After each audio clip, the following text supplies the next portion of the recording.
નમસ્કાર વિદ્યાર્થી મિત્રો, સ્વાગત છે તમારી ચેનલ શ્રેયામાં. આજે આપણે ધોરણ 7 વિષય ગણિત સ્વાધ્યાય 2.1 એટલે કે અપૂર્ણાંક અને દશાંશ સંખ્યાઓ દાખલા નંબર 3 જોઈશું. દાખલા નંબર 3 માં એવું કહેવામાં આવ્યું છે કે ગુણાકાર કરો અને સંક્ષિપ્ત સ્વરૂપમાં ફેરવો તથા મિશ્ર અપૂર્ણાંકમાં દર્શાવો. હવે મિત્રો ગુણાકાર કરવાનો છે. આપણે પહેલા તો સાદો ગુણાકાર ગણતા હતા. હવે આપણે અપૂર્ણાંકોનો ગુણાકાર ગણવાનો છે. અપૂર્ણાંકોનો. ચલો શરૂ કરીએ. દાખલા નંબર 1 7 ગુણ્યા 3 પંચમાંશ. હવે જો મિત્રો અહીંયા 7 છે. હવે 7 પૂર્ણ છે. એની નીચે કશું ના હોય તો 1 મૂકી દેવાનું. હવે ગુણાકારના ગુણાકાર રાખવાનો. હવે 3 પંચમાંશ. તો જો મિત્રો ભાગ ચાલે છે, વેચે છે, નથી ઉઠતા. તો હવે આપણે ઉપરનો ગુણાકાર ઉપર કરીશું. 7 તરીને 21 અને નીચે 5 એકાને 5. હવે મિત્રો આ 21 એ શું કહેવાય? પહેલા તો એ કહે તો 21 એ અંશ કહેવાય. અંશ ને 5 છે જે નીચેની આ લીટી છે એની ઉપરની સંખ્યાને અંશ કહેવાય ને લીટીની નીચેની સંખ્યાને છેદ કહેવાય. હવે મિત્રો જુઓ 21 એ 5 કરતા મોટી સંખ્યા છે એટલે કે છેદ કરતા અંશ મોટો છે. તો જો મિત્રો આવી પરિસ્થિતિમાં આને મિશ્ર અપૂર્ણાંકમાં ફેરવવું પડે. તો મિશ્ર અપૂર્ણાંકમાં કઈ રીતે ફેરવાય એ સમજ પડી ગઈ. તો અંશ મોટો હોય અને છેદ નાનો હોય ત્યારે મિશ્ર અપૂર્ણાંકમાં ફરે. તો ચાલો આપણે મિશ્ર અપૂર્ણાંકમાં ફેરવીએ. 21 ભાગ્યા 5. 5 ચોગને 20.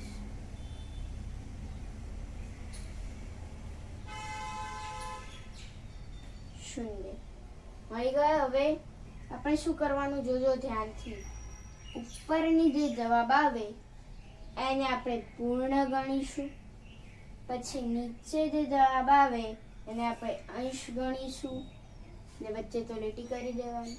અને છેદમાં અહીંયા 5 હોય ને તો છેદમાં 5 હોય ને તો 5 ના 5 મૂકી દો.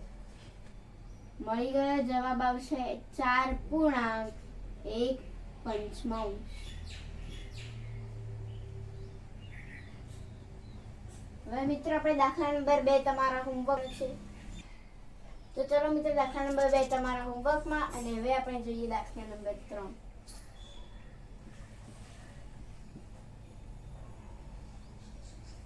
બે ગુણ્યા 6 સપ્તમાંશ. હવે 2 ની નીચે કશું ના હોય તો 1 મૂકી દેવાનું. ગુણ્યા 6 સપ્તમાંશ. ભાગ ચાલે છે, છેદ ઉડતો નથી. ઉપરનો ગુણાકાર ઉપર કરી દેવાનો. 6 દુ 12 ને 7 એકા 7. હવે જો મિત્રો અંશ ફરીથી મોટો આવ્યો અને છેદ ફરીથી નાનો આવ્યો તો આપણે એને મિશ્ર અપૂર્ણાંકમાં ફેરવીશું. 12 ભાગ્યા 7. હવે જો મિત્રો 7 એકા 7 7 દુ 14 તો વધી ગયા. 7 એકાને 7. હવે વધશે 5. 7 માંથી 12 કાઢીએ તો વધશે 5.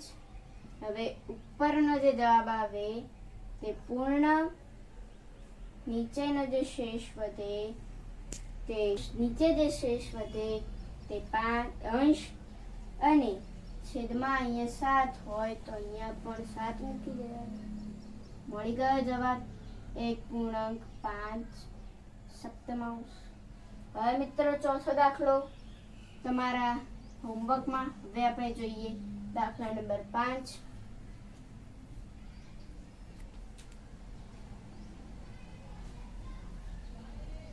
ચલો મિત્રો દાખલા નંબર 5 જોઈએ. હવે 2/3 ગુણ્યા 4. 2/3 હતા એમને મૂકી દેવાનું. 2/3 ગુણ્યા 4ની નીચે કશું ના હોય તો 1. હવે ભાગ ચાલતો નથી, છેદ ઉડતો નથી, ઉપરનો ગુણાકાર ઉપર કરી દઈશું. 4 દૂને 8, 3 એકાને 3. હવે ફરીથી અંશ મોટો છેદ નાનો બનશે મિશ્ર પૂર્ણાંકમાં. 8 અને 3, 3 દુ 6 વધ્યા 2. હવે જવાબ આવે પૂર્ણ, શેષ વધે અંશ અને છેદમાં જે હોય એનું એ જ. મળી ગયો જવાબ 2.2/3. હવે છઠ્ઠો દાખલો તમારા લેસનમાં. હવે જોઈએ આપણે દાખલા નંબર 7.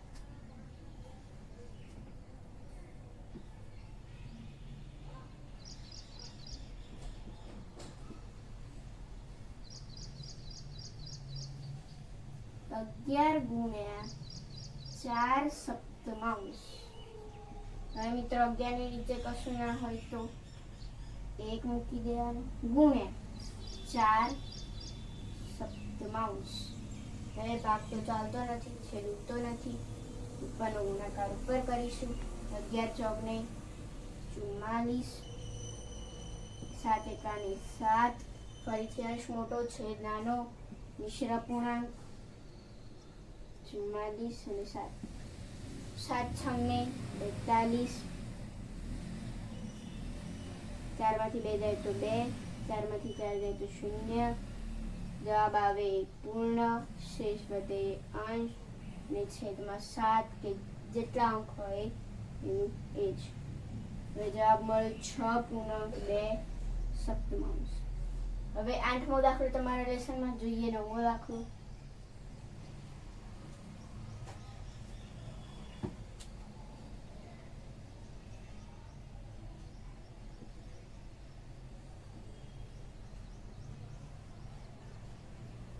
તેર ગુણ્યા 1/3. હવે જો મિત્રો 13 ની નીચે કશું ના હોય તો 1 ગુણ્યા 1/3. ભાગ ચાલતો નથી, છેદ ઉડતો નથી. 13 એકાને 13, 3 એકાને 3. ફરીથી અંશ મોટો છેદ નાનો મિશ્ર પૂર્ણાંકમાં ફરશે. 3 ચોકને 12. 3 માંથી 2 જાય તો 1, 1 માંથી 1 જાય તો 0. હવે ઉપર હોય પૂર્ણ, શેષમાં હોય અંશ અને છેદમાં 3 કે એના સિવાય બીજો કોઈ અંક હોય તો એનું એ જ. મળી ગયો જવાબ 4.1/3. 4.1/3. હવે મિત્રો 10મો દાખલો તમારા લેસનમાં.